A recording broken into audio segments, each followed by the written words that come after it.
Welcome to Amplifying Leadership and Tip Thursday with Tara. I am Tara Lehman, a partner, coach, and consultant at Twin Life Coaching and Business Services, of which Amplifying Leadership is a division. I hope to bring you some information or a key takeaway you can use to build, enhance, or grow your leadership skills with Tip Thursday with Tara. Time management isn't always about the clock. It's more about clarity, and that's what I want to talk about today. You did hear me right. Stop looking at the clock every 5 minutes to see how much time you have left. No more clock watching. I know that time management is that cliche. It's very overused, the leadership phrase or words, but I'm here to tell you that it is still one of the main challenges I hear from the leaders that I do coach and work with. Some of them are brand new, some of them own a business, and some of them have been managing for years, but the conversation is usually the same. I feel like I'm constantly behind. Maybe it's I spend all day doing all this work, but I go home and having not completed anything. I've been there. I remember those things. Another one could be, I don't have time to lead. I can't lead. So our team struggles and we all get really frustrated with each other. That's another one that comes up quite a lot and a lot more often than it used to. Any of these sound familiar to you? Are you blaming time? The real problem isn't time because, as I've said before, we cannot change time. It is what it is. I'd love to grant you your magic wish to give you more time in the day, but it's not there. The real problem is more about overwhelm and a lack of clarity around how we manage time. This isn't blaming anybody for anything. It's because we need to determine how to manage our own time. Most people appreciate time management kind of like a puzzle. So if I just arrange these pieces all over here in the same colors or the same type of piece over there, I finally feel like I'm on top of things. And then you realize you haven't put any pieces together yet.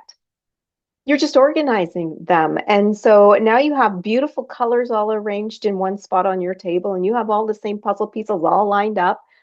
You feel like you're good to go, and yet you haven't done anything. You don't need, for example, a better calendar. What you need to be is very intentional about how you use your time. It's not really about doing more. It's about getting clear on what really matters and be willing to let go of everything else. Priorities are important. What's even more important is that you need to make sure that you're letting things go. Things that are not urgent and not important or have been on your to-do list for years, let them go. You're setting the tone when you do this for how your entire team can approach time and priorities. So if you are constantly in your own firefighting mode with your calendar, they likely are too. So I want to give you a few patterns I see from my clients that are ways that you lose time, you don't even realize it. One is being available all the time. Maybe you're constantly answering those Slack messages as they come in or those emails as they come in. Or if you were like me in my corporate world, you're jumping from meeting to meeting to meeting to meeting all day. You want to be helpful. You really do. You want to provide your employees what they need every single time you get a message. But what you're actually doing is you're being very reactive instead of strategic in that. What about checking your emails or your Slack messages just a couple of times a day? Another big pattern that I see is that we say yes out of guilt or out of the feeling of pressure with some deadlines looming. So whether it's being on another committee, yes, I'll do that, or yes, I will take on that project, or someone comes to your door and says, hey, can I run this by you really quickly? And every time you say yes, no is not something that you have learned to do. If that's the case. I did a tip on that before about saying no. Remember, if your calendar is full of all these other people's priorities, other committees, projects, and can I run it by you? Where's the space for what you need to get done, right? Another pattern, and this is the last one I'll share, is that busy doesn't mean we're productive.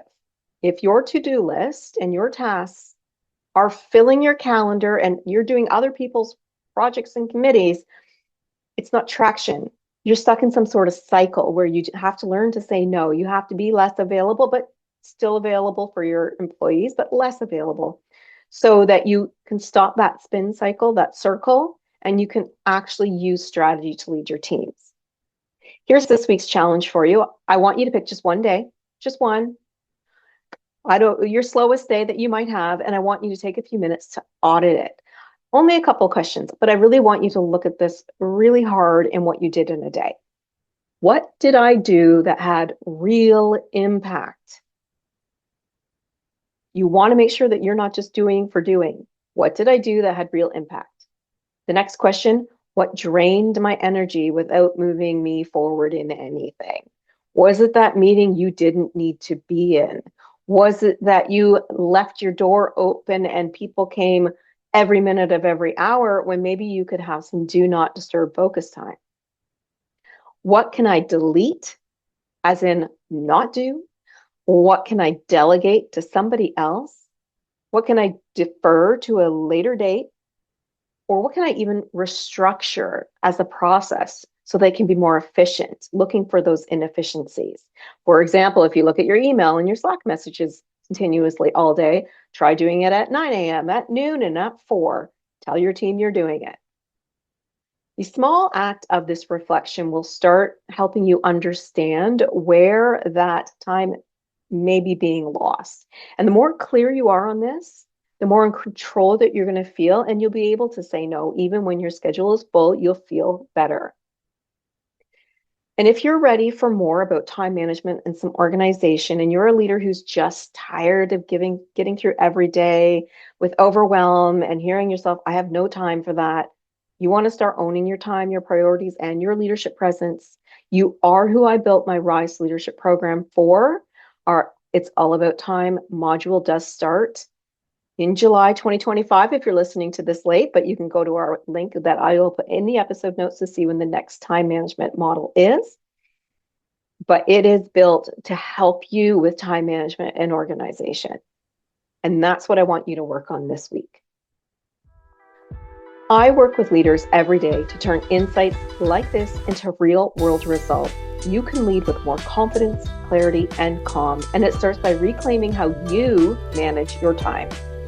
You'll find the link to learn more about our Rise to Leadership program in the episode notes, as well as our website. I'd love to see you there if you are struggling with time or blaming it. That is our Tip Thursday with Tara for this week. If you or someone you know is struggling with leadership priorities to building strong, empowered teams, I'm here to help. Please visit our website for more information on programs, coaching, and our Rise to Leadership program at amplifyingleadership.ca, a twin life coaching and business services division. Until next time, remember, leadership matters.